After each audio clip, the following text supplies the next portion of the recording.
વિદ્યાર્થી મિત્રો, અમારી યુટ્યુબ ચેનલ ટીચિંગ મેથ્સ એલજીમાં આપનું હાર્દિક સ્વાગત છે.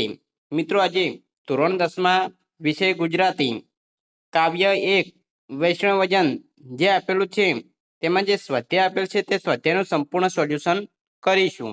આ ઉપરાંત તેમાં જે વ્યાકરણ, કવિનું નામ, કાવ્ય પ્રકાર, સમાનાર્થી શબ્દો, તળપદા શબ્દો, વિરુદ્ધાર્થી શબ્દો, રૂઢિપ્રયોગ અને શબ્દ સમૂહ માટે એક શબ્દ લખો આપેલ છે, બુકમાં આપેલ છે તે તમામ આપણે જોઈશું. જો મિત્રો તમે પૂરેપૂરો વિડીયો જોશો તો તમને કાવ્ય 1માં ખ્યાલ આવશે અને તમારી જે પરીક્ષાઓ આવે છે તેમાં પણ તમને ખૂબ જ મદદરૂપ બનશે. જો મિત્રો તમે ચેનલમાં નવા હો અને હજુ સુધી ચેનલને સબસ્ક્રાઇબ ના કરી હોય તો ચેનલને સબસ્ક્રાઇબ કરવા વિનંતી, જેથી તમને જે નવી અપડેટ આવે છે તે અપડેટ મળતી રહે. સ્વાધ્યાય સોલ્યુશન. પ્રશ્ન નંબર 1. પ્રશ્નની નીચે આપેલા વિકલ્પોમાંથી સાચો વિકલ્પ પસંદ કરી ખરાની નિશાની કરો. 1. નીચેનામાંથી કઈ બાબત વૈષ્ણવજનને લાગુ પડતી નથી? 4 ઓપ્શન આપેલા છે, તેમાં સાચો જવાબ છે સી. અભિમાની હોય છે તો તેની સામે સાચાની એટલે કે ખરાની નિશાની કરવાની છે. 2. વાચ કાશ મન નિશ્ચળ રાખે એટલે? સાચો જવાબ આપશે સી. વાણે ચારિત્ર્ય અને મનને સ્થિર રાખે. પ્રશ્ન નંબર 2. એક વાક્યમાં ઉત્તર આપો. 1. સકળ તીરથ તેના તનમાં રહે. પંક્તિનો અર્થ જણાવો. જવાબ: કવિ વૈષ્ણવજનને સકળ તીર્થ સ્વરૂપ કહે છે, કારણ કે આ વૈષ્ણવજન નિર્મોહી, હૃદયી, વૈરાગી તેમજ લોભ કે છળકપટ વિનાનો હોય છે. તેણે કામ ક્રોધ પર વિજય પ્રાપ્ત કર્યો હોય છે. તેનું ચિત્ત હંમેશા રામના નામની ધૂનમાં જ લીન હોય છે. 2. મોહમાયા કોને સ્પર્શી શકતા નથી? જવાબ: મોહમાયા વૈષ્ણવજનને સ્પર્શી શકતા નથી. પ્રશ્ન નંબર 3. નીચેના પ્રશ્નોના 2-3 લીટીમાં જવાબ આપો. 1. કોના દર્શન કરવાથી 71 પેઢી તરી જાય છે? જવાબ: જે વૈષ્ણવજન મોહમાયાથી પર હોય, જેના અંતરમાં દ્રઢ વૈરાગ્ય હોય, જેનામાં લોભ કે છળકપટ ન હોય, જેને કામ ક્રોધ પર વિજય પ્રાપ્ત કર્યો હોય, જેનું ચિત્ત હંમેશા રામના નામની ધૂનમાં જ લીન હોય, એવા તીર્થ સ્વરૂપ વૈષ્ણવજનના દર્શન કરવાથી દર્શન કરનાર 71 પેઢી તરી જાય છે. 2. પરસ્ત્રી જેને માત્રે પંક્તિ સમજાવો. જવાબ: પરસ્ત્રી જેને માત્રે પંક્તિ વૈષ્ણવજનની નિર્મળ દ્રષ્ટિને વ્યક્ત કરે છે, જે સૌની તરફ સમભાવ અને સમદ્રષ્ટિ રાખે છે. તે પરસ્ત્રી તરફ કુદ્રષ્ટિ કરતો નથી. તે પરસ્ત્રીને માતા ગણે છે.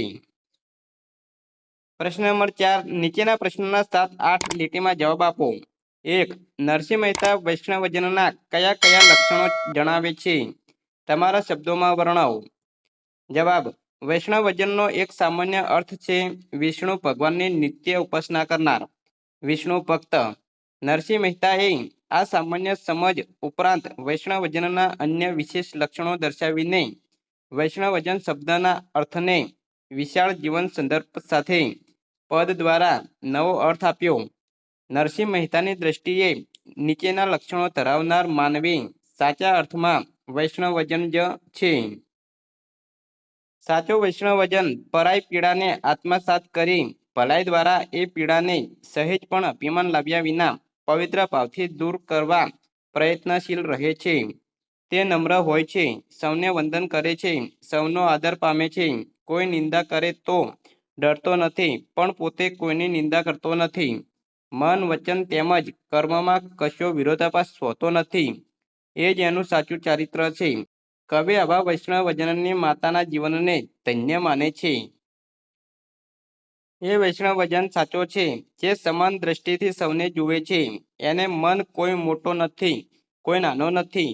જે ઈચ્છા કે કામના સૌને દુઃખી કરે છે, એનો એને ત્યાગ કર્યો છે. પરસ્ત્રીને માતા સમાન ગણે છે, સાચું બોલે છે, સાચું જીવે છે, સાચાને સાથ આપે છે, મહેનતનું ખાય છે, બીજાની મહેનતનું પારકું ધન એને માટે ત્યાજ છે.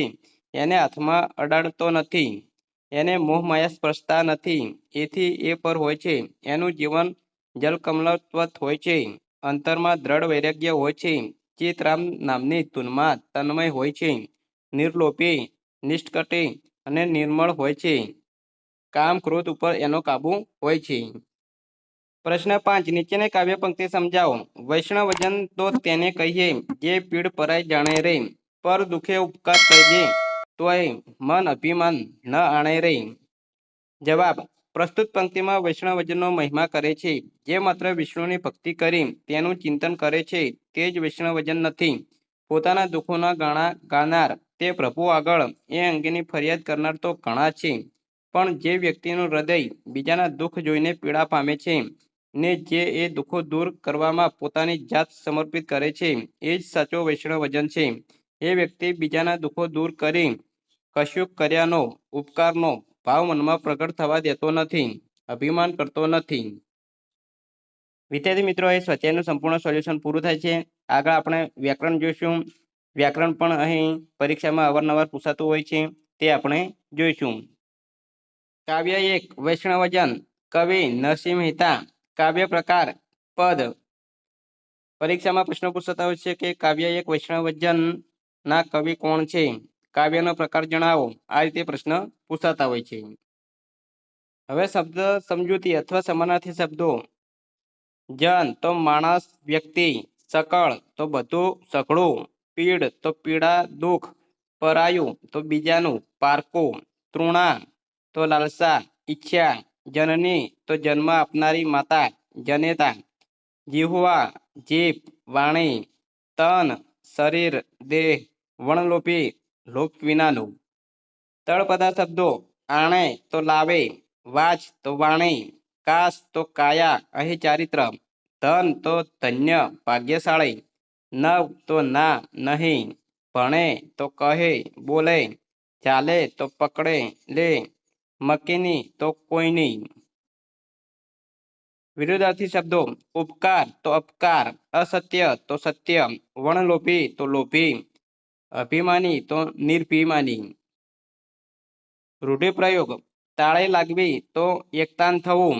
શબ્દ સમૂહ માટે એક શબ્દ આપો. તો લોભ વગરનું તો વણલોભી. સમાન દ્રષ્ટિ રાખનાર તો સમદ્રષ્ટિ.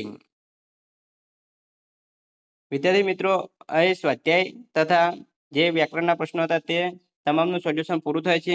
જો વિડીયો સારો લાગ્યો હોય તો લાઇક કરો, શેર કરો અને સબસ્ક્રાઇબ કરો.